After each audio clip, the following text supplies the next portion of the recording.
Hey guys, the housing market report just came out as of February 1st, 2023, and there are some surprising things going on in the Atlanta housing market. With us being right on the cusp of the spring market, when a lot of buyers and a lot of sellers are looking to make a move, now more than ever, it's important to know what is happening to prices. Are they going up? Are they going down? Where do we see the future of the Atlanta housing market? We are going to pull out what's currently happening in terms of the supply of homes available for sale, how much buyer demand there is, and then what's going to happen to prices. That's how we're going to end it. So let's get started.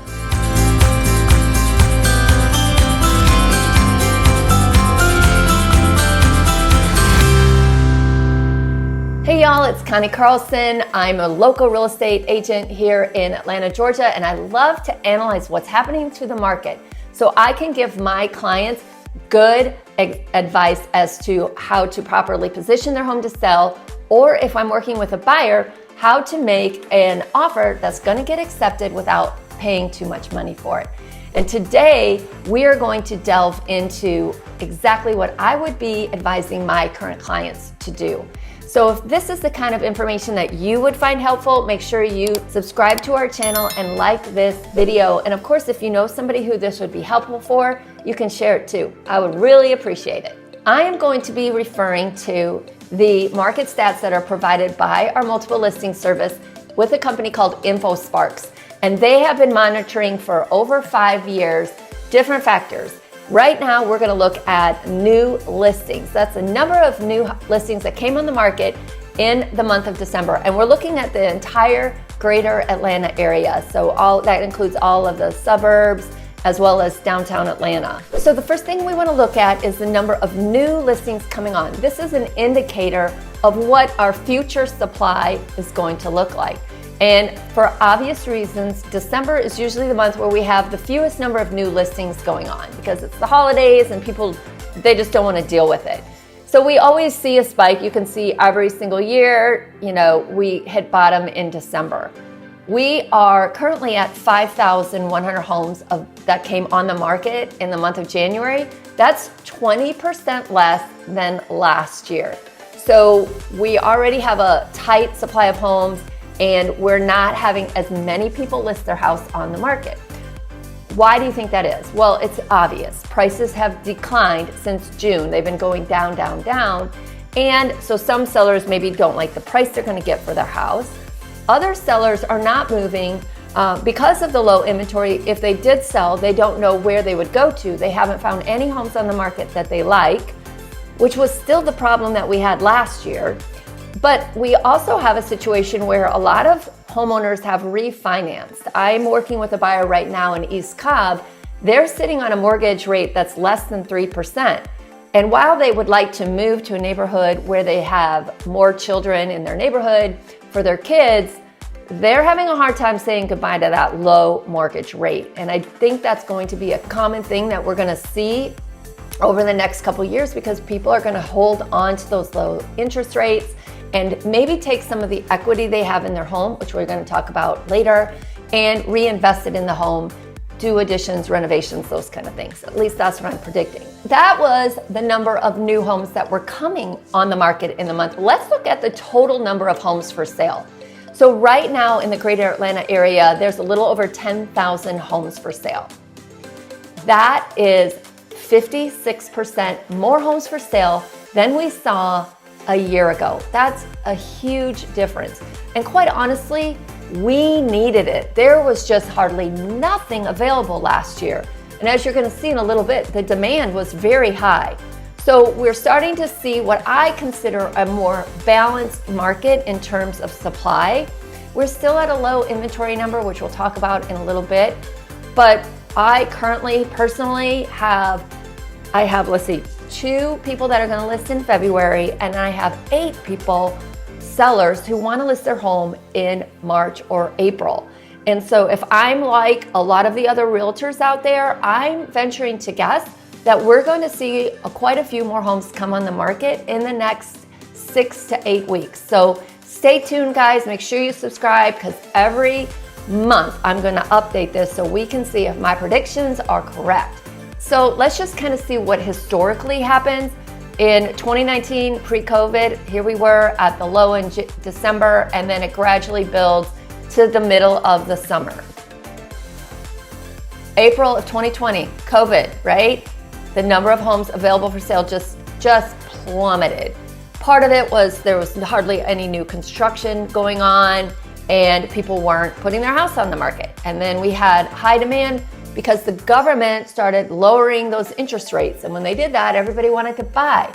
But the problem was there was nobody wanting to sell. So look at this. In February of 2022, we only had 6,600 homes for sale. So we definitely needed to get back up to what I consider a more balanced market. So let's just see what goes on with that. When we look at the number of homes coming on the market as well as demand, which we're going to get to in a minute, we can determine what we call month supply. Basically that says if nothing else came on the market, based on how many homes are selling every month, how long would it take for all of the current available homes for sale to sell? And we usually say that 5 to 6 months of available inventory is considered a balanced market. Anything less than 5 or 6 months is considered a market that's advantageous to sellers. So if you look at where we're at right now, we're at 2 months of inventory.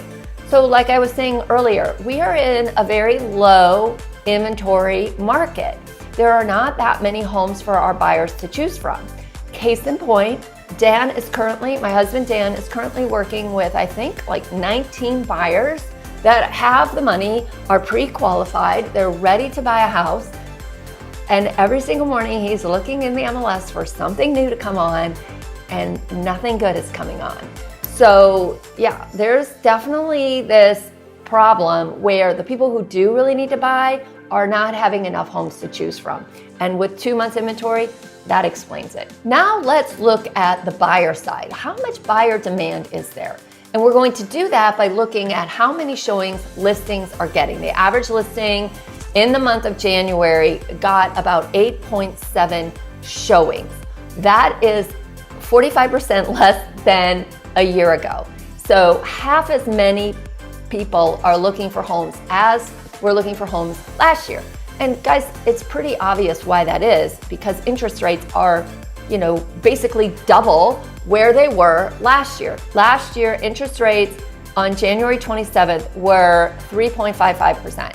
Now they're at 6.13. So obviously that's going to kick some people out of the market.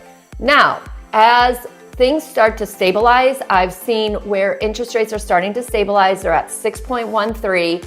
And I pulled up this recent article by LendingTree. I think it was just released yesterday. They're saying that the mortgage interest rate forecast for February is for rates to continue to decline. As inflation shows signs of moderating, that 30-year mortgage rate are inching closer to the 6% mark. Right now, like I said, we're at 6.13%. So I believe that now that the interest rate has started to moderate, we're going to see more buyers enter the market. And those buyers, a lot of them have to sell their house. So buyers and sellers, more listings are going to come on, more buyers are going to come into the market. And if you are a buyer, and I want to make this very clear. If you are someone who is waiting for mortgage rates to drop back to where they were last year, that 3%, that 4%, you will probably be waiting for a very long time, because that 3% rate was supported by the government in trying to bring inflation down. And hopefully we're going to get that inflation under control. And because of that, we're not going to see that 3%. 6%, 5, 6%, anywhere around there is really kind of a more normalized rate. In this chart, you can see, this is from Freddie Mac, you can see interest rates since the early 70s. You can see where they peaked, and you can see where they're at right now. So we're right at 6.13, which is in this band right here. And you can see how that was pretty much where interest rates have been since the 1990s. It was only in the last decade where it dropped below this 5% mark. So my prediction is we're probably going to hover around that high 5, mid 6s throughout the entire year. One more key indicator I want to look at is days on market. How long does it take for a property to get an acceptable offer? And as you can see from this chart, These numbers have been going up ever since, well, basically June, ever since that big announcement that interest rates were going to be going up. And so we're back to about 33 days on the market for a seller to sell, which is 200% longer than it was last year. So what does that mean? That means if you are a seller, you are going to have to be more competitive in how you present your house to the market. And the first thing is you need to price it correctly, keeping in mind where prices have gone. And we're going to talk about prices. Remember, I told you stay till the end because we're going to talk about prices at the end. But when prices are going down, if you price the way homes were listed in June, if you pull your comparable sales in your neighborhood and say, hey, my neighbor sold 6 months ago for $500,000, well, prices have gone down since 6 months ago. So if you price at $500,000, chances are you're not going to get an offer, you're not going to get showings. You have to price to the market. And so since prices have been going down, I may go back a year to see where prices were a year ago to figure out how to price your house. Because there definitely are basically two schools of listings right now. We have some listings because we only have 2 months inventory. They're in great condition, staged well, pricing well, and they are still getting multiple offers out there. We are still seeing them on those ideal Tony properties. But then there is this whole another group of properties that are just dragging on the market. It'd be interesting because I showed you the 33 days on the market. It'd be interesting to see how many homes we're selling in less than 5 days and how many homes are lagging on the market. I think they're lagging on the market because they're priced too high or they're not in great condition. And so we need to make sure we take those into account. I did a great video. I'm going to add it to a card up here about how to price your home in a shifting market. It's kind of funny because I looked back at that video. I made it in 2019. And at the time they were predicting a shifting market down, and boy, were we ever wrong. But the concept applies still, and we are definitely in a shifting market now. There's no one who's going to argue that. Now, my question to you is, do you think that the number of buyers that are going to come on the market, the demand for housing, do you think it's going to go up this year and our market is going to rebound? Or do you think our market is going to dive? Definitely two different schools of camp on that, and I would love to have some dialogue. So comment down below and let me know what you're thinking. Now, what you've waited for. What is happening to sales prices? Let's get into that. Okay, let's talk about the sales price. What is happening to sales price?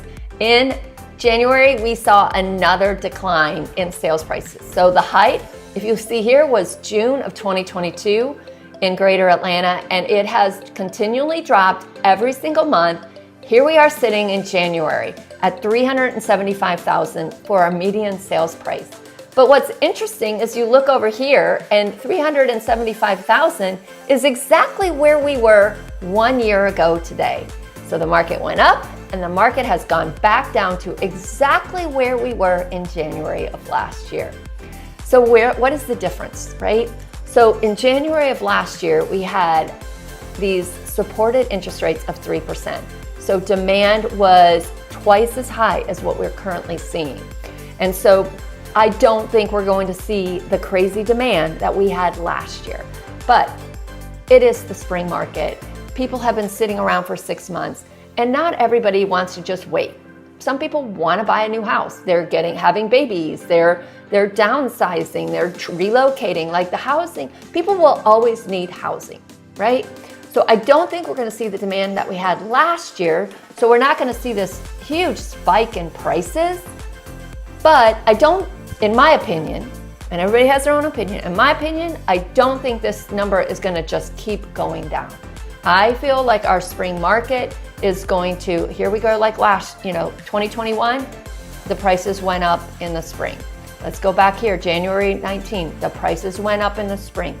We're going to see some price appreciation.